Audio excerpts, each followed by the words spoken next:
శ్రీ సాయి సత్ చరిత్రము 30వ అధ్యాయము. ఓం శ్రీ సాయి నాథాయ నమః. శ్రీ సాయి బాబా జీవిత చరిత్రము 30వ అధ్యాయము. షిరిడీకి లాగుట. 1. వాని నివాసి కాకాజీ వైద్య. 2. బొంబాయి నివాసి పంజాబీ రామలాల్. ఈ అధ్యాయములో బాబా షిరిడీకి ఈడ్చిన ఇద్దరు భక్తుల వృత్తాంతము చెప్పుకొందుము. ప్రస్తావన. దయామయుడు భక్తవత్సలుడునగు శ్రీ సాయికి నమస్కారము. వారు దర్శనమాత్రమునే భవసాగరమును తరింపజేసి మన ఆపదలను బాపెదరు. వారు నిర్గుణ స్వరూపులైనను భక్తులు కోరుటచే సగుణ స్వరూపము వహించిరి. భక్తుల కాత్మ సాక్షాత్కారము కలిగించుటే యోగుల కర్తవ్యము. అది యోగీశ్వరుడైన సాయినాథునకు ముఖ్యతమమైనది, తప్పనిసరి అయినది. వారి పాదములనాశ్రయించిన వారి పాపము లెల్ల నశించును. అట్టివారి ప్రగతి నిశ్చయము. వారి పాదములు స్మరించుచు పుణ్యక్షేత్రముల నుండి బ్రాహ్మణులు వచ్చి వారి సన్నిధిలో వేదశాస్త్రములు పారాయణ చేసి గాయత్రీమంత్రమును జపించెదరు. దుర్బలులము పుణ్యహీనుల మగుటచే భక్తి అనగా నేమో మనకు తెలియదు. మనకింత మాత్రము తెలియును, ఇతరులు మనలను విడిచిపెట్టునప్పటికీ సాయి మాత్రమూ మనలను విడువరు. వారి కృపకు పాత్రులైన వారు కావలసినంత శక్తి, జ్ఞానము, నిత్యానిత్య వివేకములను పొందెదరు. భక్తుల కోరికలను పూర్తిగా గ్రహించి సాయి వానిని నెరవేర్చును. అందుచేత ఎవరికి కావలసినవి వారు పొంది కృతజ్ఞతతో నుండెదరు. కాని మేము వారికి సాష్టాంగ నమస్కారము చేసి వేడుకొనెదము. మా తప్పులనియు క్షమించి సాయి మా యారాటములనియు బాపుగాక. కష్టముల పాలై సాయి నీ విధముగా ప్రార్థించు వారి మనస్సు శాంతించి బాబా కటాక్షముచేవారు సంతుష్టి నొందెదరు. దయాసముద్రుడగు సాయి కటాక్షించుటచే హేమాడ్ పంతు ఈ గ్రంథమును వ్రాయగలిగెనని చెప్పుకొనెను. లేకున్నచో తనకు గల యోగ్యత ఎంత? ఎవరింత కఠినమైన పనికి పూనుకొనగలరనెను. శ్రీ సాయి ఈ భారమంతయు వహించుటచే హేమాడ్ పంతుకు కష్టముగాని శ్రమగాని కానరాకుండెను. తన వాక్కును కలమును గూడ ప్రేరేపించుటకు శక్తివంత మగు జ్ఞానమనే వెలుతురుండగా నతడు సంశయముగాని ఆరాటముగాని పొందనేలా? అతడు వ్రాసిన ఈ పుస్తకరూపమున శ్రీ సాయి అతని సేవను గైకొనెను. ఇది యతని గత జన్మల పుణ్యపరంపరచే ప్రాప్తించెను. కావున నాతడదృష్టవంతుడనియు పుణ్యాత్ముడనియు అనుకొనెను. సాయి దేవా సాయి దేవా సాయి దేవా పరమ పదంలా దొరికెనులే ప్రభుని చరణ సేవా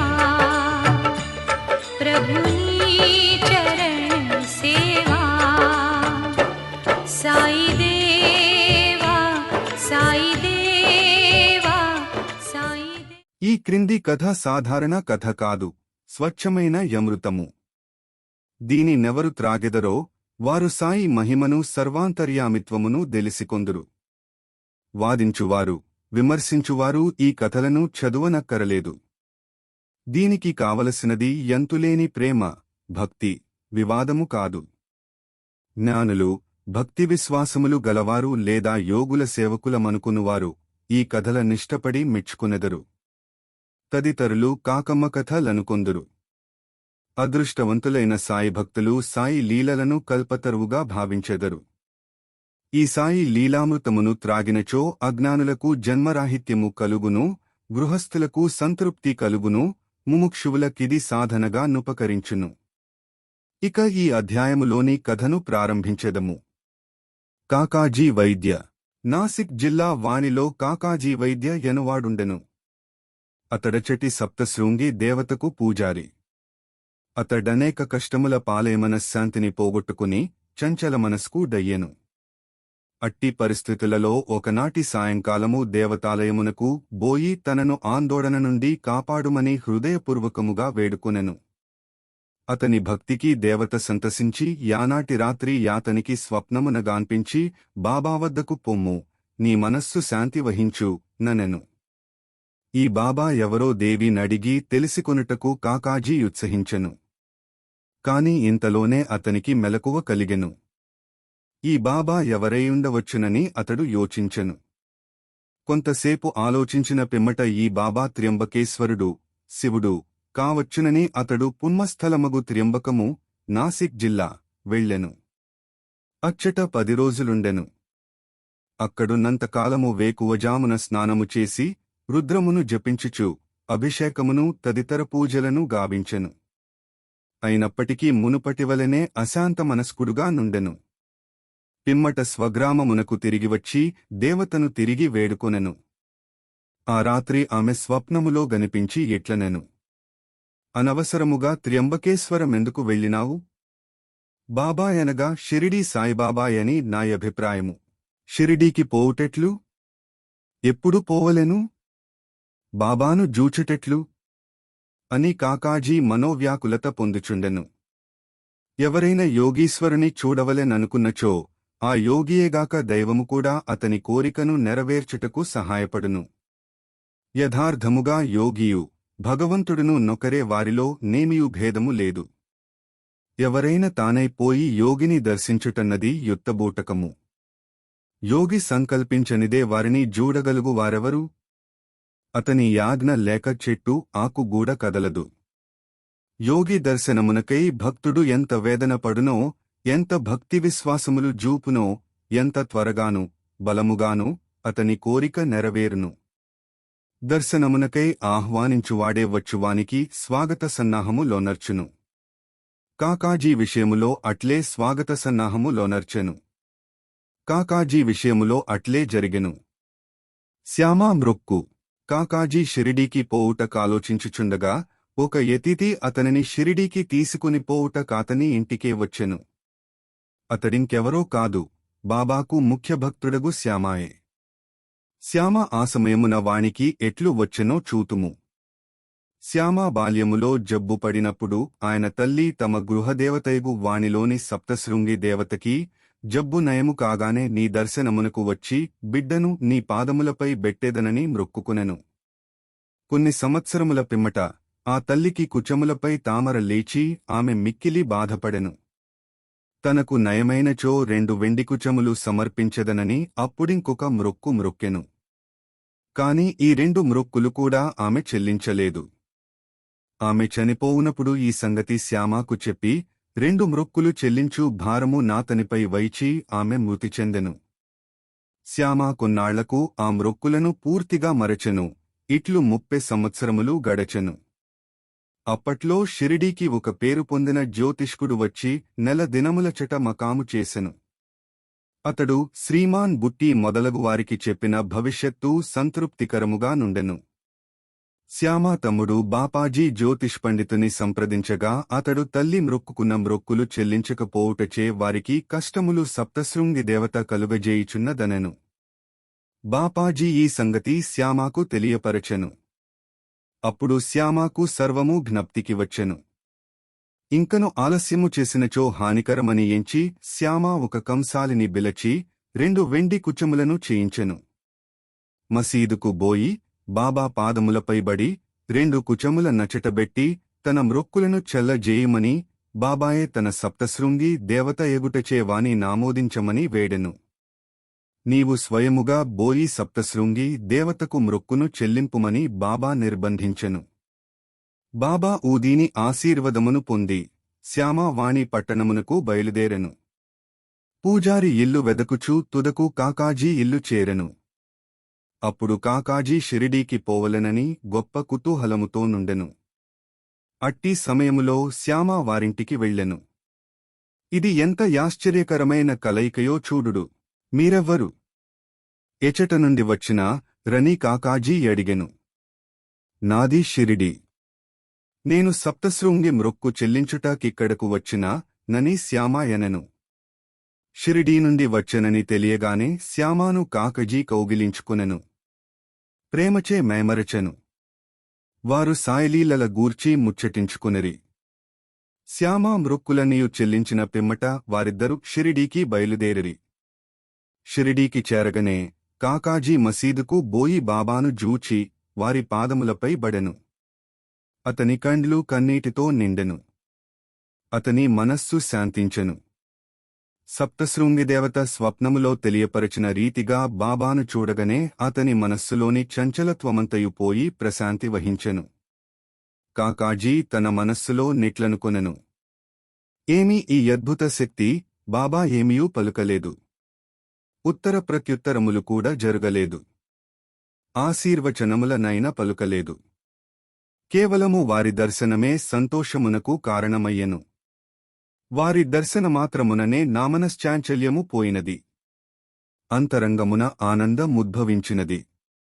ఇదియే దర్శన భాగ్యము.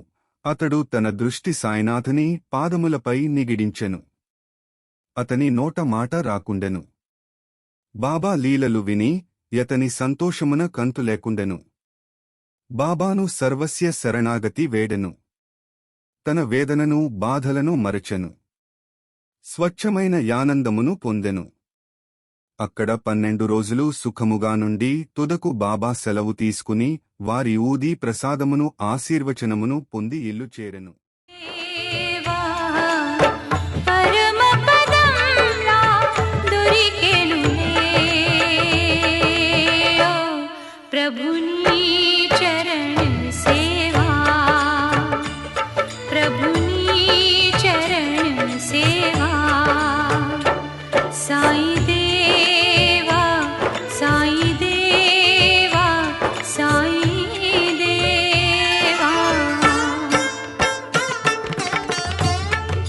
రహాతా కుశాల్ చంద్. తెల్లవారుజామున వచ్చిన స్వప్నము నిజమగునని ఎందురు. ఇది సత్యమే కావచ్చు. కాని బాబా స్వప్నములకు కాలనియమము లేదు. ఒక ఉదాహరణము. ఒకనాడు సాయంకాలము బాబా కాకాసాహెబు దీక్షితును రాహాతాకు పోయి చాలా రోజుల నుండి చూడకుండుటచే కుశాల్ చంద్ను తీసుకొని రమ్మనెను. ఒక టాంగాను దీసికొని కాకా రాహాతా వెళ్ళెను. కుశాల్ చంద్ను కలుసుకుని బాబా చెప్పిన వార్త నందజేసెను. దీనిని విని కుశాల్ చంద్ యాశ్చర్యపడెను. మధ్యాహ్న భోజనానంతరము నిద్రపోవుచుండగా తనకు స్వప్నములో బాబా కనపడి వెంటనే షిరిడీకి రమ్మనినందున నతడు షిరిడీకి పోవుటకు ఆతురతతోనున్నారని చెప్పెను. తన గుడ్నము అచ్చట లేకుండుటచే తన కుమారుని బాబాకు ఈ సంగతి దెలుపుటకే పంపెను. కుమారుడు ఊరు బయటకు పోవుసరికి దీక్షిత్ టాంగా తీసుకుని వచ్చెను. కుశాల్ చంద్ను దీసుకుని రావలసినదని బాబా దీక్షితుకు చెప్పుటచే నిద్దరు టాంగాలో కూర్చుండి షిరిడీ చేరిరి. కుశాల్ చంద్ బాబాను దర్శించెను. అందరూ సంతసించిరి. బాబా ఈ లీలను జూచి కుశాల్ చంద్ మనస్సు కరగెను. పంజాబీ రామలాల్, బొంబాయి. ఒకనాడు బొంబైలో నుండు పంజాబీ బ్రాహ్మణుడు రామలాల్ యనువాడు స్వప్నమును గాంచెను. స్వప్నములో బాబా కనపడి షిరిడీకి రమ్మనెను. బాబా వానికి మహంతువలే గనిపించెను. కాని అతనికి వారెచట గలరో తెలియకుండెను. పోయి వారిని చూడవలెనని మనమున నిశ్చయించెను. కాని చిరునామా తెలియకుండుటచే చేయుటకేమియూ తోచకుండెను. ఎవరినైనా మనము పిలిచినచో వచ్చువారి కొరకు కావలసిన వన్నియు మనము సమకూర్చెదము. ఈ విషయములో కూడా అట్లనే జరిగెను. అతడు ఆనాడు సాయంకాలము వీధిలో పోవుచుండగా ఒక దుకాణములో బాబా ఫోటోను జూచెను. స్వప్నములో జూచిన మహంతు ముఖలక్షణములీ పటములో నున్నవానితో సరిపోయెను. కనుగొనగా యా పటము సాయిబాబాదని తెలిసెను. అతడు వెంటనే షిరిడీకి పోయి యచ్చటనే తన యంత్యకాలము వరకుండెను. ఈ విధముగా తన భక్తులకు దర్శనమిచ్చుటకే షిరిడీకి తీసుకుని వచ్చిచుండెను. వారి ఇహపరముల కోరికలు నెరవేర్చుచుండెను. ఓం నమోః శ్రీ సాయినాథాయ. శాంత్యః శాంత్యః శాంత్యః. 30వ అధ్యాయము సంపూర్ణము. 4వ రోజు పారాయణము సమాప్తము. సద్గురు శ్రీ సాయినాథార్పణమస్తు. శుభం భవతు. నీ పద సన్నిధి నిలువని నాడు నీ పద సన్నిధి నిలువని నాడు నిలువదు నిలువదు నా ప్రాణం మునిమౌళి నీ సంకీర్తనమే